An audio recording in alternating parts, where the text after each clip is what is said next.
Сәлем достар, сіздермен Bitway каналы. Бүгінгі сабақта біз C++ тілінде шарт операторын қарастыратын боламыз. Яғни шарт операторы дегеніміз бұл кез келген тармақталу операторы деп атайды. Мысалға бір емес бірнеше бағдарламаның аяқталу түрлері бар болғанда сол уақыттарда қолданылады. Мысалға бізге екі сан береді, соның үлкенін тап деген бағдарлама болса, бізде шарт операторын қолдануымыз қажет. Осы шарт оператор арқылы оңай шығады. Және де бұған көп әртүрлі мысалдар келтіруге болады. Бұл тек қана бір мысалы. Ол шарт операторын қалай жазылатынын, қандай түрде болатынын қарастырайық. Жалпы шарт операторы if кілттік сөзімен жазылады. Одан кейін жақшаның ішінде өрнек деп жазылып тұр. Бұл жерде біздің шартымыз орын алу керек. Яғни мысалға А үлкен болса Б-дан, немесе А үлкен болса 0-ден. Оператор 1 дегеніміз ол осы шарт дұрыс болған жағдайда орындалатын операторлар. Бұл жерде сол операторлар орындалады. Мына шарт дұрыс емес жағдайына else қоямыз. Яғни екінші оператор орындаймыз. Мына жерде else төрт бұрышқа алынған, себебі шарт операторы толық және толық емес шарт операторы болып бөлінеді. Толық шарт оператор кезінде if, else барлығы да жазылады. Толық емес шарт оператор кезінде бір ғана жағдай жазылады. Яғни сізге есептің шартында айтылса, бойы 170 сантиметрден ұзын оқушылардың санын табыңыз деген шарт болса, ол жерге бізге else керек жоқ. Яғни біз 170-тен үлкен ба қараймыз. Үлкен болса айнымалының санын арттырып отырамыз. Үлкен емес болса ары қарай қарастырмаймыз. Өрнектің мәні дұрыс болған жағдайда бірінші оператор орындалады. Дұрыс емес болған жағдайда else жағдай орындалады. Мінекей бірнеше мысал келтірілген. Бірінші мысалда берілген сан, мысалға А саны 0-ден кіші болса, Б 1-ді меншіктейді. Бұл толық емес шарт операторы. Толық шарт операторы екі санның салыстырмасы. А және Б сандары беріледі. Егер Б саны А-дан үлкен болса, өрнек максимум меншіктейді Б-ны, яғни үлкен сан Б. Else әйтпесе максимум меншіктейді А-ны. Яғни өзі үш жағдай бар. Я Б үлкен, я А мен Б тең, я А үлкен. Яғни Б үлкен жағдайда максимум Б болады. Әйтпесе Б мен А тең жағдайда екеуінің кез келгенін аламыз, немесе Б-дан А үлкен жағдайда А-ны алуымыз қажет. Сондықтан тең жағдайда немесе А үлкен жағдайды тек бір-ақ жағдайға қарастырып кетіп тұр, else максимум А-ға тең деп. Ары қарай айта кету керек жағдай. Бұл жерде блок схемасының мән бере кетейік. Мынау толық шарт операторының блок схемасы. Ромбтың ішіне өрнек жазылады. Стрелканың екі жағына true, false немесе я жоқ деп жазылады. Я жағдайында оператор бірінші, мына жағдайда max A тең Б-ға. Жоқ жағдайда екінші оператор, яғни біздің жағдайда max тең А-ға жазылады. Әрі қарай стрелкалар бір-бірімен бірігеді, және әрі қарай тағы бір-ақ стрелка кетеді. Бұл толық жағдайы. Толық емес жағдайына келетін болсақ, ол мына бірінші мысал. А кіші болса 0-ден, Б тең болады 1-ге. Яғни бұл жерде ромбтың ішінде өрнек жазылады. А кіші болса 0-ге деп, мына өрнек деген сөзді. True жағдайында оператор жазылады, Б тең 1-ге деген. False жағдайы ештеме орындалмайды, яғни бос стрелка келіп қосыла қояды. Қазір қарастырған операторымызды бағдарламалау барысында қарап көрейік.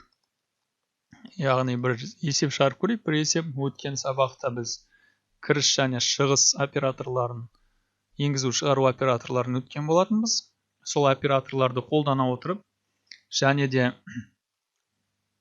бүгінгі өткен шарт операторын қолдана отырып, екі санның үлкенін табайық. Біріншіден, өткен сабақта айтылып кеткендей using namespace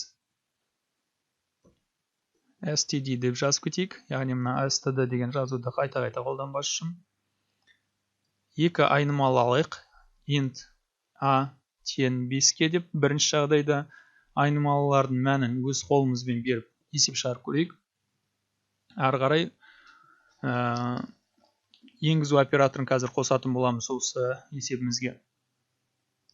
If жазылады кілттік сөзі дедік жақша. Жақшаның ішінде өрнек А үлкен болса Б-дан. Бірінші жағдай. Онда осы жерге оператор жазуымыз қажет. Яғни біздің жағдайда экранға шығара қойық. Cout максимум тең аға деп. Бұл тек бір-ақ жағдайын қарастыратын жағдай. Орындауға жер көрейік. Экранға ештеме шықпайды. Мына жерге 13 деген сан беріп көрсек.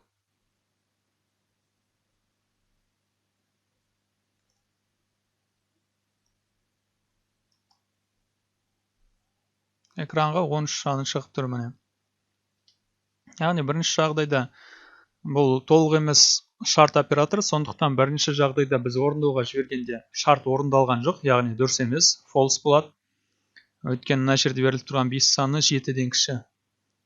7-ден кіші. Сондықтан экранға ештеме шықпайды. False қайтарады. Мына оператор сондықтан орындалмайды. Екінші жағдайда біз 13 санын бергенде 13 үлкен 7-ден, яғни шарт дұрыс. Шарт true мәнін қайтарады, және мына оператор шарттан кейін орындалады. Сондықтан экранға max тең 13 деген жазу шығады. Қазір біз шартты толық шартқа айналдырайық. Else деген жағдайын қосып max тең b-ға. Жалпы айтылып өткендей өзі 3-ақ жағдайы бар. Бұл шартты тексеруде А үлкен b-дан бірінші жағдайы, А тең b-ға екінші жағдайы, А кіші b-дан үшінші жағдайы. Яғни біз бірінші жағдайды қарастырып кеттік. А үлкен b-дан деген мынау А-ны шығарады. Ол жағдайды алып тастай беруімізге болады. А тең болса b-ға біз бұл жерде кез келген мәнді шығара аламыз. Үшінші жағдайда А кіші болса b-дан b-ны шығаруымыз керек.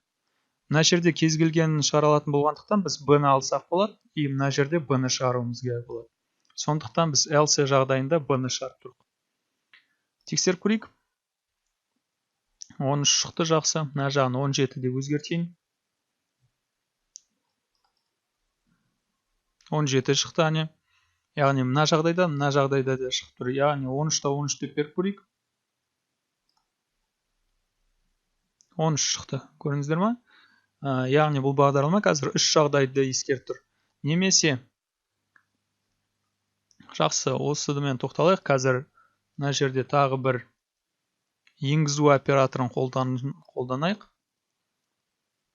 Енгізу оператор өткен сабақта өткеніміздей cin.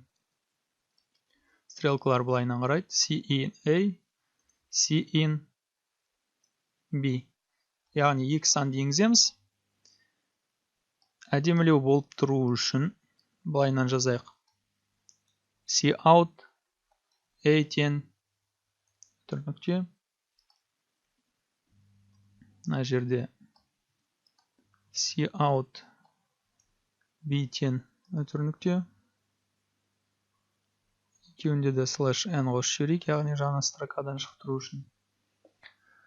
Енді орындауға жіберіп көрейік. Бізге A тең деген шықты. 5-ті берейін. B тең деген шықты. 7-не берейін. Максимум 7-ге тең дейді. Екінші рет орындауға жіберейік. 8, 7, максимум 8.